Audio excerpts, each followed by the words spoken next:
শুধুমাত্র ওআইসিভুক্ত দেশগুলোতে যেই পরিমাণ জাকাত হয় সেটার পরিমাণ হলো $600 বিলিয়ন। আমাদের দেশে সেই জাকাতের টাকা আনার কোনো প্রপার ওয়ে সেভাবে নাই। গতকাল মূলত রাতে আমাকে মাননীয় প্রধানমন্ত্রীর পক্ষ থেকে আমন্ত্রণ জানানো হয়েছে যে জাকাত কিভাবে আরো ইফেক্টিভলি বন্টন করা যায়।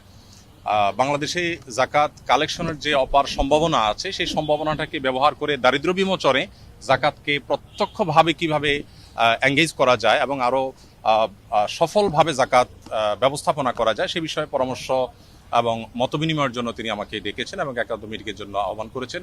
তো আমরা যেহেতু আপনারা জানেন আসুন্না ফাউন্ডেশনের মাধ্যমে আমরা জাকাত নিয়ে কাজ করে থাকি বিগত 6-7 বছর যাবত, এবং শুধু গত 1 বছরের হিসেব অনুযায়ী আমাদের মাত্র 13 কোটি টাকা খরচ করে আমরা 2100 বেকার তরুণ তরুণীকে আমরা পৃথকভাবে স্কিল ডেভেলপমেন্টমূলক প্রশিক্ষণ দিয়ে তাদেরকে আমরা কর্মসংস্থানের ব্যবস্থা করে দিয়েছি। এখন আমাদের সেই 2100 একসময়ের বেকার তরুণরা 42 কোটি টাকা পার ইয়ার, তারা গত 1 বছরে তারা 42 কোটি টাকা কামাই করেছে। তার মানে প্রতি বছর এটা আস্তে আস্তে বাড়বে, বই কমবে না।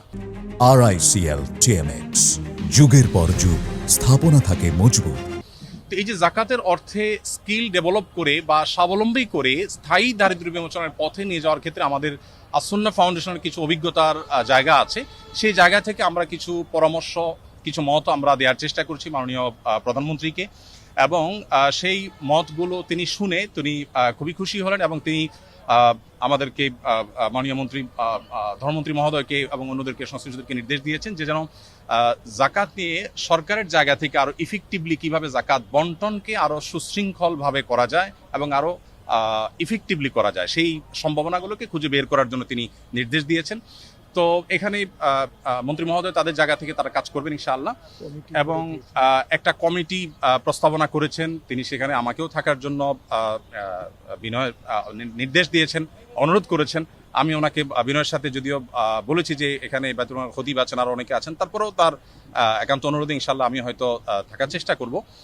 দিন শেষে মূলত আমি আমার জায়গা থেকে যে প্রস্তাবনাটা দিয়েছি সেটা হলো যে এখন যেভাবে মানুষ যার যার মতো জাকাত দিচ্ছে এটা তো আছেই, এর পাশাপাশি চ্যারিটি প্রতিষ্ঠানগুলো যারা জাকাত কালেক্ট করছে তাদেরকে যদি একটা রেগুলেটরি জায়গা থেকে গভর্নমেন্ট যদি কিছু পলিসি করে দেয় এবং কে কতটা ইফেক্টিভলি কাজ করছে এটা একটা কম্পিটিশন যদি তৈরি করে দেয়, শুধুমাত্র ওআইসিভুক্ত দেশগুলোতে যেই পরিমাণ জাকাত হয় সেটার পরিমাণ হলো $600 বিলিয়ন, 45 লক্ষ কোটি টাকা পার ইয়ার শুধুমাত্র ওআইসিভুক্ত দেশগুলোতে জাকাত হয়।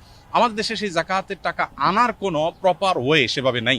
তো আমরা প্রস্তাবনা দিয়েছি যে যদি সেটাকে আনার ব্যবস্থা করা হয় তাহলে আমাদের জাতীয় অর্থনীতিতে এটা ব্যাপক ভূমিকা রাখবে ইনশাআল্লাহ, এবং সেই সাথে দরিদ্রকে সাময়িক কিছু টাকা পয়সা দিয়ে তার দারিদ্র্য আসলে দূর করা যায় না, বরং তাকে আইদার স্কিল ডেভেলপ করে দেওয়া আর না হয় তাকে স্বাবলম্বী করার কোনো একটা প্রসেসে যাওয়া, যেটা আমরা আসুন্না থেকে করছি।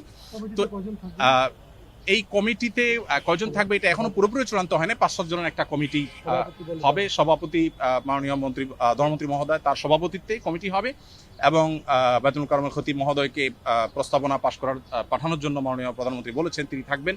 আর আমাকে যেহেতু তিনি অনুরোধ করেছেন আমি হয়তো থাকার চেষ্টা করবো। সেই সাথে ইসলামী অর্থনীতি বিশেষজ্ঞ হিসাবে আমরা দেশ থেকে দেশের বাইরে থেকে 1-2 জনের নাম প্রস্তাব করেছি। তাদের সবাইকে নিয়ে হয়তো কমিটি গঠন হবে, কমিটি একটা সুপারিশ করবে, এবং এইটা কোনো গভর্নমেন্ট সবার কাছ থেকে জাকাত কালেক্ট করবে বাধ্যতামূলক গভর্নমেন্টকে দিতে হবে ব্যাপারটা সেরকম না।